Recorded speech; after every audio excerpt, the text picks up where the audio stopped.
site.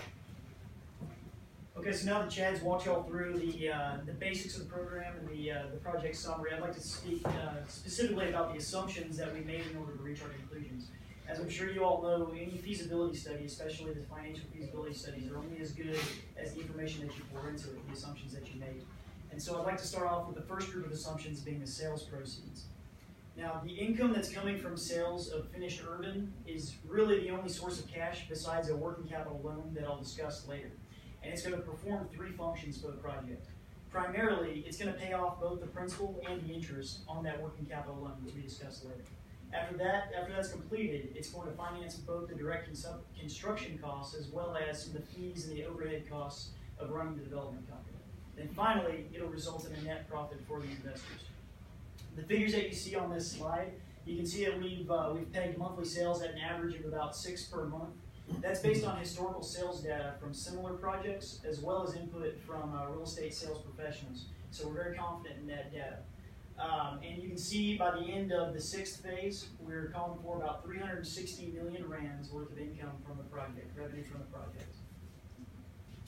So the next group of assumptions, we'll start looking at the expenses. The first group being hard costs, which are the expenses that are tied directly to the construction of the project. And so you can broadly group those into two categories. Construction services, such as civil engineering, electrical engineering, fiber and communications build out, things of that nature. And then a series of fees that we pay to our specialists or subject matter experts. For example, soils testing by our geotechnical engineers. That'd be a good example of specialist fee. The hard costs in general make up 78% of the project's total cost to build. And we'll talk about the remaining components after this. What you see on the slide here, and as Chad alluded to, we're calling for each phase to have the major construction complete within about 8 months.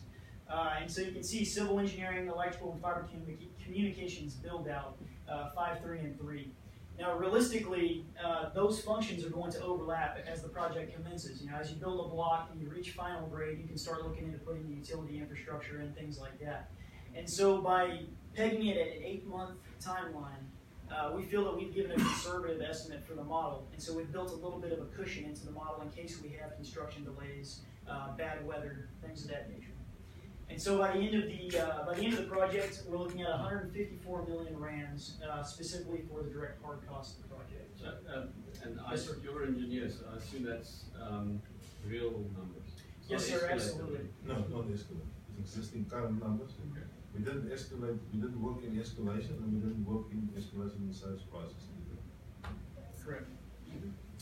And so the next group of assumptions, now we've talked about the direct construction costs or the soft costs, which is the overhead administration of the development company itself.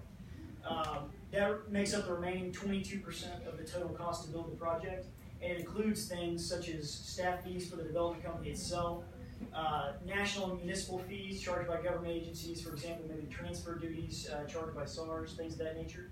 And the major components, like we talked about earlier, we've set aside quite a bit of money for marketing.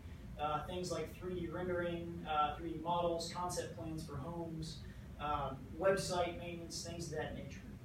It's imperative that we, yes sir, advertising in general. So obviously we need to capture that sales income, and so we'd be aggressive on that. And then also the sales commission itself would pay at 6% of the total sales coming in. So all in, we're looking at 38 million rands approximately for the soft cost of the project. And before we move into the financial summary itself, the last portion of the assumptions that we need to talk about is the capital stack for the project, or the equity and the debt that's going to finance this development. As far as equity is concerned for the Spier development, we're really only talking about a one-time contribution of land towards the project, and that's going to net a return at the end of the development, according to how the investors want to structure it. When it comes to debt, we anticipate a 45 million rand working capital loan to be necessary just to basically get the ball started. We like to talk about the operating account for the project as the piggy bank. We need to put money in the piggy bank right up front, 45 million rands, in order to finance that first phase of construction so that we can start realizing sales income. And from there, as I said earlier, that sales income will start to finance construction as we pay off the loan. And so at an 8% interest rate for the purpose of this model, the investor or the lender would earn about 6.5 million rands off of that working capital loan. And it's important to note that the interest being paid on that loan would be separate from and be paid prior to that eventual equity return on the project itself. It's interest on debt. And so this is the schedule that Chad and I have optimized for the payback of that debt, and we'll go into more detail on this later on. But as you can see, in June 2018, once that first phase of construction is completed and we start seeing sales revenue come in, the lender starts to receive 30% of the monthly sales income per month.